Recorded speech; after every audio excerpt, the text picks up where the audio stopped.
Dikira orang bawa AK gitu, nembak-nembak dede. Sampai berapi-api. Tank itu ada knalpotnya juga nggak sih? Tank apa tuh? Tank. Tank baja ya? Tank baja.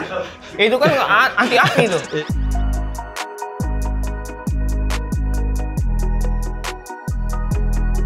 Kali ini gua kedatangan tamu spesial yang ibaratnya udah nggak diragukan lagi ya dari skillnya. Ini RWB-nya Indonesia. Bukan Rauhwel Begriff ya, tapi Rauhwel Bogor. Yes. Asli Bogor Pride. Asli Bogor Pride. Dia kalau bikin mobil itu wah gila. Mobil Agya aja bisa ganti jadi Porsche. Yeah. Terus mobil apalagi nih? Ceria kemarin jadi bahagia. Jadi Porsche 356 Speedster. Banyak banget yang viral di media sosial kan. Ada yang unik-unik. Ada yang nyeleneh juga banyak. Nyeleneh. Indonesia ini unik, jujur aja ya, untuk kreativitas atau kreatifnya over. Terlalu kreatif mungkin orangnya. Kreatif.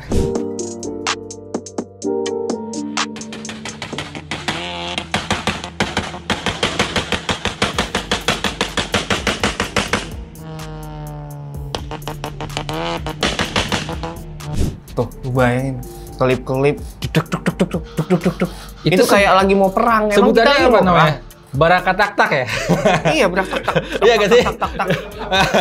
Kalau nggak salah itu tren sebelum udah lama sih. Udah dari zaman bapak gua juga mungkin udah ada. Cuman zaman dulu, karena mobil masih karburator. Jadi biasanya memang mobilnya kencang beneran tuh. Tapi sekarang nih banyak banget mobil yang dibikin seperti itu.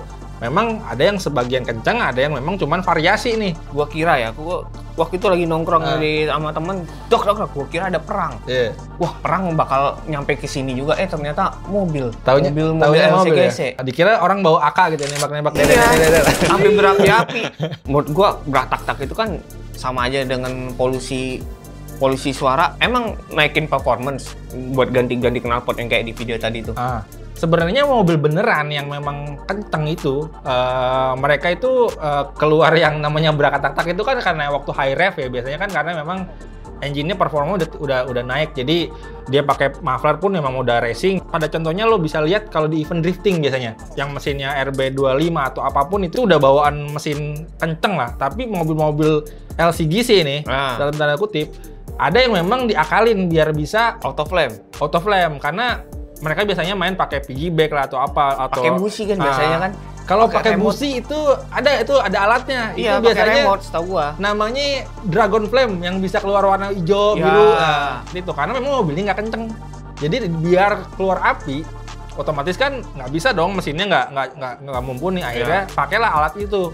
Efek yang paling langsung lo bisa lihat adalah bumper loop kalau nggak gosong meleleh. Bener nggak? Ya itu paling gampang tuh. Efek selanjutnya yang kita belum pernah tahu, mungkin bisa jadi ke mesin juga akan jadi ada efek sampingnya juga, karena kan mesin lu dipaksa untuk secara tidak langsung di luar limitnya dia kan. Tapi kalau mobil kencang beneran kan emang itu udah jadi bawaan performanya dia gitu. Tiba-tiba kepikiran kalau tank itu ada knalpotnya juga nggak sih? Tank apa tuh? Tank baja ya? Tank baja. Itu kan anti api tuh. Modifikasi itu bebas. Haknya masing-masing orang punya mobil, cuman sesuai peraturannya aja, jangan sampai mengganggu kenyamanan dan ketertiban orang lain. Tapi kalau menurut gua knalpot racing udah pasti kalau di tes di DB ya, udah pasti kan ada batasannya. Ada batas. Kalau menurut kupingnya udah sakit, apalagi alat kan gitu. Benar. Performa pun belum tentu naik kalau memang bikin knalpotnya asal-asalan ya kan. Kalau tapi knalpotnya full perhitungannya benar, terus juga sesuai kebutuhan mesinnya, dihitung besaran pipanya, bahan pipanya, header segala macam sudah diperhitungkan, itu udah pasti menambah performa. Itu nilai plusnya menurut gua. Nilai plusnya. Tapi kalau misalnya lu mau bikin knalpot racing dengan suara yang masih manusiawi ya, itu juga ada yang racing, tapi kalau misalnya digas pelan, dia nggak kedengeran. Kalau digas kenceng, lu naikin RPM kenceng, baru dia teriak. Itu ada dual sound, itu bisa diatur juga di settingan knalpot gitu. Pengalaman gua ya, gua ganti knalpot standar ke racing dengan tujuan tertentu, misalnya mau naikin horsepower sedikit, itu memang ada kenaikan horsepower kalau lo bikin manifold segala macam, pipanya benar, downpipe-nya benar segala macam, itu ada lah 1% lah, mungkin 1-2 HP bisa naik. Tapi kalau memang racikan lo lebih gila lagi, lo mau reason segitu dalamnya, mungkin bisa sampai 10 HP pun mungkin bisa. Ada contoh nggak? contoh yang upgrade-nya tuh cuma suaranya doang. Banyak. Lu pernah nggak ketemu temen lu sendiri nih atau saudara lu? Ada nggak? Kayaknya di sini ada dan nih. Ada gak sih? Ada nggak kira-kira di sini? Kalau misalnya di jalan kan jadi gahar ya kan.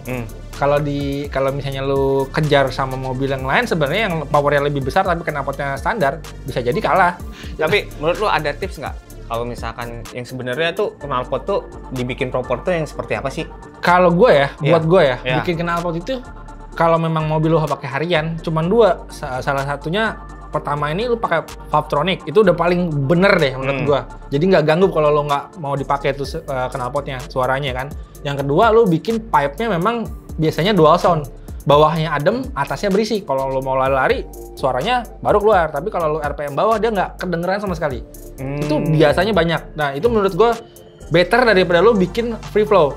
Karena kalau free flow mau idle berisik, mau RPM atas makin berisik. Tapi larinya sebenarnya mah ya nggak begitu-begitu aja gitu menurut gua gitu. Lampu depan dimatiin, lampu fog lamp dibikin bilet-bilet itu, lampu utama diganti lampu klap-klip biru. Yang punya lampu keren, lampu bilet-bilet itu, yang terangnya setengah mati, itu lampu sebetulnya buat apa? Buat kalau explore, masuk ke hutan, nggak ada penerangan sama sekali. Nggak apa-apa kalau dipakai pada waktu dan tempatnya, tapi nggak buat di jalan raya. Nah, menurut gua nih topik yang menarik nih, yang bakal kita bahas. Gua ngerasa kayaknya negara kita tuh kurangan PLN ya. Kenapa tuh? Lu lihat tuh yang di video tuh, mobil itu dipasang lampunya banyak banget, sampai terang kayak tinggal di hutan lah. Yoi. Lu lihat kan? Iya. Tuh, sampai Rifat Sungkar aja itu ngomenin bahas tentang lampu, sampai dia diserang loh. Sampai dibully ya? Sampai dibully. Nah kali ini lu kayaknya bakal dibully. Siap, Gua kalau gue sih siapa ya dibully ya. silakan nih.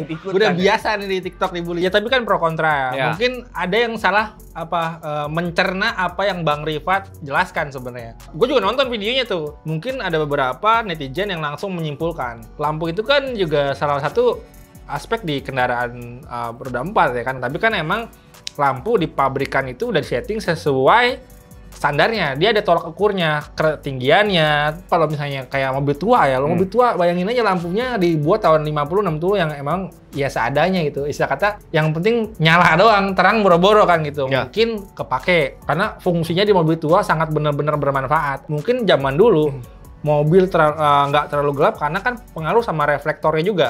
Mobil tua itu kebanyakan reflektornya masih kaca. Kalau misalnya bohlamnya udah 5 watt ya kalau kata orang dulu ya. 5 watt dia redup-redup ya memang kurang. Dan kalau diganti lampu pakai lampu yang lebih terang kan otomatis berfungsi gitu. Atau di mobil off-road kalau masuk-masuk hutan yang gelap gulita mungkin kepake. Bang Rifat pun bilang kalau misalnya di jalan raya itu kan udah terang sama lampu jalan. Terus juga istilahnya kan pawasan mobil juga sering kan ngeri juga karena kalau gue jujur aja ya gue sangat benci ya. jujur gue benci nih kalau misalnya di malam hari hujan ada yang pakai lampu terang yang naujubillah ya kan terus di dim gue 2 detik buta gue nggak bisa lihat apa-apa jujur aja. Beneran? Bener. Ini yang pakai kacamata kayak gue mungkin bisa satu nasib nih. Tuh kayak kameramen belakang lo. Ntar besok gue sorotin tuh lampunya kameramen. Pasti ces deh. Langsung ngeblank ya. Ngeblank udah. Kita lihat lampu ini aja langsung ngeblank. Langsung ngeblank. Tapi yang lo lihat yang lagi rame-rame ini yang di dalam kota pun pasang lampu banyak-banyak. Itu menurut tuh itu fungsi apa gengsi? Aduh, itu balik lagi ke apa yang dia modif ya kan. Misalnya kebutuhan lu memang pengen modifikasi lampu biar keren lah, misalnya dikasih angle eyes atau dikasih alis-alis yang biar keren lah gitu, biar ada apa namanya perbedaan sama standarnya, atau dibikin yang aslinya belum bilet dibikin bilet, tapi biletnya kan rapih lah gitu. Menurut gue sih nggak ada masalah, sah-sah aja loh. Tapi ada UU-nya nggak sih? UU undang-undang yang ngatur pemasangan lampu itu? Ada, karena keterangan lampu kan diatur juga dan ketinggiannya juga diatur. Tidak boleh menyilaukan mobil dilawan arahnya, nggak boleh.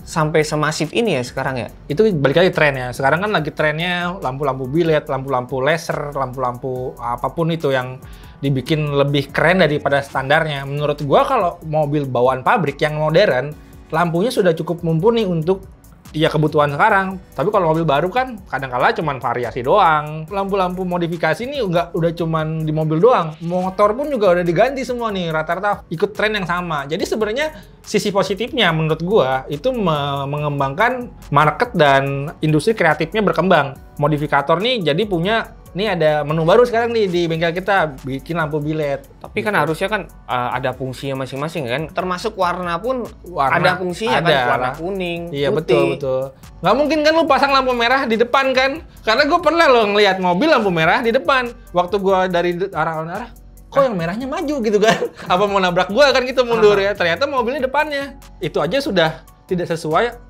peraturan karena itu udah jelas loh, itu bisa jadi membahayakan orang. Tapi kalau selama memang lu bikin dan masih aman-aman aja sih, sah-sah aja. Lu mau bikin 1000 biji lampu lu tempel juga, kalau misalnya memang terangnya lu bisa atur, nggak ada masalah. Itu yang dibahas sama Rifat Sungkar kemarin sebenarnya.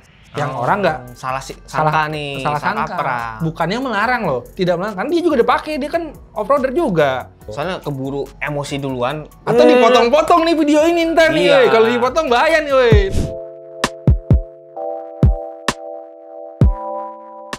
Nah, pembahasan yang kali ini menurut gua sih nggak suka banget ya. Ibaratnya mobil udah enak-enak, terus ground clearance-nya tuh diturunin sampai ceper-ceper. Termasuk mobil lu tadi. Lu pas datang ke sini bener-bener ceper. Betul. Lu tau nggak mobil gua di belakang, gua nungguin mobil lu tuh buat Enak ini. nih Bang di roasting sini nih Bang. Gimana? Sebenarnya banyak ya, ceper itu ada ceper yang stance, ada yang MITI kan, ada yang masih istilahnya proper ya kan, maksudnya ceper tapi masih nggak terlalu nempel. Karena ada yang orang sampai bener-bener maksimal. Kalau bisa nempel ya, sampai kartu aja nggak bisa lewat tuh kalau di event kan begitu. Istilahnya membumi.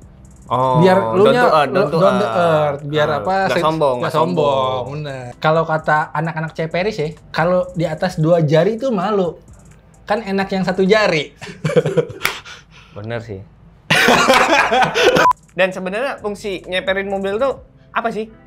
Dari sisi estetika, mobil ceper itu kan jadi culture kan, kalau anak sekarang bilang culture ya kan. Kayak Pak Ustadz suka ngomong culture abis. Culture abis. Ada memang istilahnya biar si mobil itu fitmentnya padat gitu kan, ban-bannya dibikin MITI atau dibikin stance. Kalau stand kan mereka aliran sebaliknya dari MITI kan, dia bikin bannya narik, terus peleknya rapat sama fender. Kalau secara estetika emang bagus, cuman secara daily ya lu pakai harian. Kalau lu nggak ngitungin ground clearance-nya, lu bukan hidup di Monaco, bos.